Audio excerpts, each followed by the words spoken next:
एक समय की बात है, गौतम बुद्ध भगवान अपने शिष्यों के साथ एक वृक्ष के नीचे बैठकर आराम कर रहे थे। उस वृक्ष की छाँव में बुद्ध अपने भिक्षुओं की जिज्ञासा दूर कर रहे थे।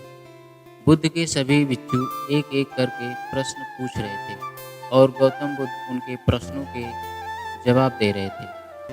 गौतम बुद्ध के उन भिक्षुओं में से कुछ भिक्षु ऐसे भी थे जो कुछ समय पहले ही संघ से जुड़े हुए थे, जिसके कारण अभी उनके भीतर वह समझ पैदा नहीं हुई थी जो गौतम बुद्ध के प्रवचनों को समझ सके। गर्मियों का समय था, सूरज अपने चरम पर था और चारों तरफ धूप ही धूप थी। लेकिन उस वृक्ष के कारण बुद्ध और उनके सभी भिक्षु आराम से छांव में बैठे हुए थे।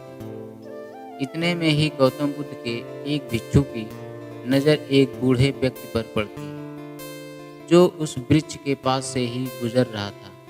वह भिक्षु उस बूढ़े व्यक्ति को देखकर अचानक से ही हंसने लगता है। उस बूढ़े व्यक्ति की उम्र बहुत ज़्यादा हो गई थी, जिसके कारण उसकी कमर मुड़ गई थी। उस बूढ़े व्यक्ति के हाथ में एक डंडा था, जिसका सहारा लेकर वो बूढ़ा व्यक्ति अपनी मंजिल तक पहुंचने का प्रयास कर रहा था। उस बूढ़े व्यक्ति का शरीर केवल हड्डियों का ढांचा मात्र था। अपने भिक्षु को हंसते हुए देख बुद्ध उससे कहते हैं कि मेरे प्रिय भिक्षुओं, कृपा करके हंसना बंद करो, क्योंकि जिस व्यक्ति को देखकर तुम अभी हंस रहे हो वो कोई साधारण व्यक्ति नहीं है, बल्कि वह व्यक्ति इसी क्षण तुम्हारे जीवन को रूपांतरित करने की क्षमता रखता है। जो आज तक मैं तुम्हें सिखा नहीं पाया, वह यह बूढ़ा व्यक्ति तुम्हें सिखा रहा है। इसके द्वारा दी गई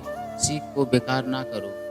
बुद्ध की ये बात सुनकर वह भिक्षु बुद्ध से कहता है कि मुझे क्षमा करें बुद्ध, पर मुझे ये समझ नहीं आ रहा है कि जो एक बूढ़ा व्यक्ति जो खुद अपने शरीर और अपनी बीमारियों से लाचार है, वो मुझे क्या सिखा सकता है। फिर बुद्ध उस भिक्षु से कहते हैं कि ये बूढ़ा व्यक्ति तुम्हें तुम्हारा भविष्य दिखा रहा है। जिस बुढ़ापे को और लाचारी को देखकर तुम अभी हंस रहे हो, वो बुढ़ापा और लाचारी तुम्हारे जीवन में भी आने वाली है। वह बूढ़ा व्यक्ति तुमसे कह रहा है कि अभी समय है, इस स्वस्थ शरीर को अच्छे कर्म करने के लिए लगाओ। अगर तुम्हारा ये स्वस्थ शरीर तुम्हारे हाथ से निकल गया तो फिर से वापस नहीं आएगा, और अभी तुम्हारा ये शरीर सही से काम कर रहा है। जैसे ही तुम्हारे हाथ पैर, नाक कान आँख और ये सभी चीज़ें सही से काम कर रही हैं। क्या यह छोटी बात है और क्या तुम इसे मामूली सी बात समझ रहे हो? यह घटना कोई साधारण घटना नहीं है जो अभी तुम्हारे साथ घटी, और ये घटना तुम्हारे जीवन को बदलने की क्षमता रखती है। ठीक इसी तरह की घटना ने मेरा जीवन भी बदला था, और इस तरह की घटना के कारण ही मैं आज बुद्ध हूँ। फिर वह भिक्षु बुद्ध से कहता है कि क्षमा करें भगवान, परंतु मेरे मन में यह विचार ही नहीं आया कि मैं उस बूढ़े व्यक्ति से कुछ सीख सकता हूँ। उसे देखकर केवल मुझे हंसी आ गई। ऐसा इसलिए हुआ क्योंकि तुम्हें अपने भीतर कहीं ना कहीं लगता है कि जिस स्थिति में आज वो बूढ़ा व्यक्ति है, उस स्थिति में तुम कभी नहीं आओगे।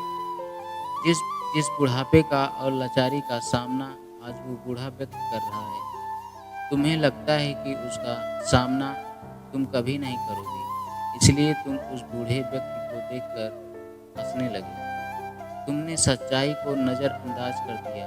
अगर तुम सच्चाई को देख लेते तो चाह कर भी अपने आंखों के आंसुओं को नहीं रोक पाते, परंतु तुमने सत्य को अनदेखा कर दिया और तुम बहुत बड़ी संभावना से चूक गए। बुद्ध की ये बात सुन वो भिक्षु बुद्ध से क्षमा मांगता है और ये निश्चय करता है कि वह अपने स्वस्थ शरीर का उपयोग अपने अहंकार को बढ़ाने में नहीं बल्कि परम सत्य को पाने में लगाएगा।